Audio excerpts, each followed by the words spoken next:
নামাজ ছাড়া মুসলমান মুসলমান নয়।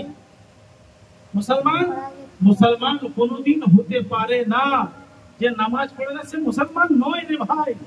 হ্যাঁ, আল্লাহ পাক ৮০-৮২ জায়গায় বলেছেন আকিমুস সালাহ আকিমুস সালাহ আকিমুস সালাহ। তো আল্লাহ পাক কি বেকারই বললেন? এক নম্বর হচ্ছে নামাজ আমরা কখনো ছাড়বো না।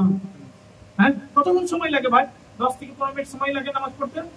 বেশিক্ষণ সময় লাগে? বেশিক্ষণ সময় লাগে না, 10 থেকে 15 মিনিট সময়।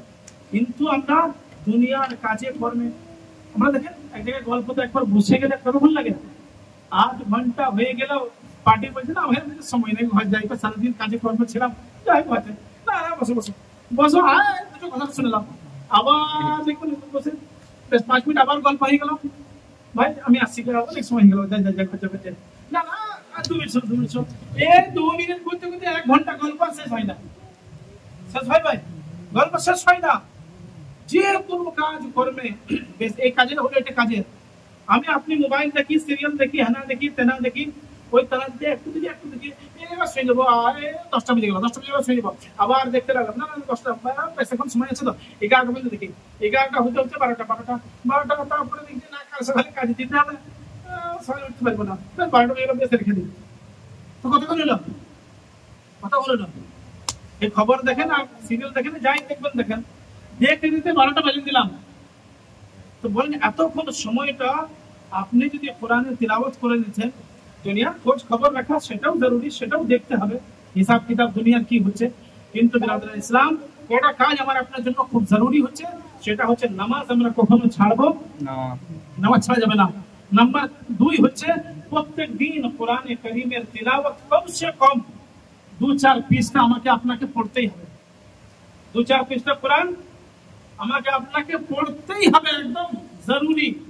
আর নাম্বার 3 হচ্ছে মোহতরম দোস্ত, আমার আপনার সন্তান যারা ছোট আছে, এখন যারা ছোট আছে তাদেরকে আপনি মক্তবে পাঠান, তাদেরকে আপনি কোরআন শিক্ষা দেন।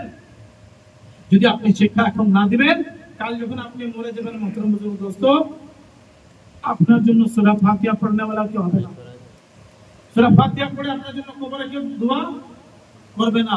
ওইজন্য মোহতরম বুজুর্গ দোস্ত, দ্বীনি তালিম যখন অন্তরের ভিতরে যখন থাকবে, তখন একবার সারা সপ্তাহে একবারও মনটা কাঁদবে না, আমার আব্বা এত কিছু আমার জন্য করে গেলে, যাই আজকে যাই কিন্তু দোয়াটা করে আসবে।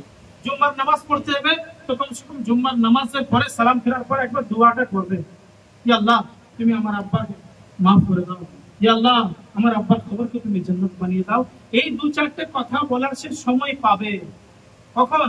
যখন দ্বীনের মহব্বত অন্তরের ভিতরে থাকবে।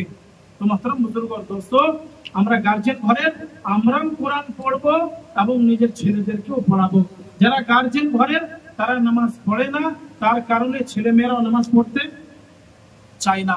গার্জিয়ান সারা বছরে একবার কোরআন খুলে দেখে না, তার জন্য তার সন্তানরাও কোরআন খুলে না। ওই জন্য মোহতরম বুজুর্গ, ভালো কাজ যখন আমি করব আমার সন্তানরাও করবে। ওই জন্য হাদিসে এসেছে যে আপনি আপনার মা বাপের সম্মান আর ইজ্জত করেন, দেখবেন আল্লাহ রাব্বুল আলামিন আপনার কি করবে? হ্যাঁ, মা বাপের সম্মান ইজ্জত করলে কি হয় ভাই? আল্লাহ রাব্বুল আলামিন আপনার বয়সকে বাড়িয়ে দেবে। কিভাবে? বয়স আপনার বেড়ে যাবে। আর আপনি বাপের সম্মান ইজ্জত যদি না করবেন, আল্লাহ আপনার বয়স কি করবে? কমিয়ে দিবে। আর নাম্বার 2 হচ্ছে আপনি মা বাপের সম্মান ইজ্জত যদি না করেন, আল্লাহ আপনাকে এমন সন্তান দিবে যে সন্তান আপনার নাফরমান হবে, সে সন্তান কি হবে? নাফরমান হবে। ওই জন্য মোহতরম দোস্ত, নিজের সন্তানদেরকে, নিজের ছেলে মেয়েদেরকে কোরআনের শিক্ষা দেন, কোরআন পড়ান। কাল আপনি মরে যাবেন, কোনো ঠিকানা নাই, কাল কবর যে দাঁড়িয়ে কমসে কম সপ্তাহে একদিন জুম্মার দিনেও কি করবে? কোরআন যে তিলাওয়াত করবে, আপনার জন্য দোয়া করবে। আর যদি আপনি না পড়ান, সারাদিন কি করবে? परदेसी जाना नहीं मुझे छोड़ के वही गाइते ही থাকবে, ওই কবরে ওখানেও দাঁড়াবে, তখন মুখে উল্টেও চলে আসবে, परदेसी जाना नहीं मुझे छोड़ के। তো মোহতরম বুজুর্গ দোস্ত, আল্লাহ রাব্বুল আলামিনের কাছে দোয়া করব, আল্লাহ পাক আমাদের সকলকে এই সব কথার উপর আমল করার তৌফিক দান করুন। আলহামদুলিল্লাহি রাব্বিল আলামিন।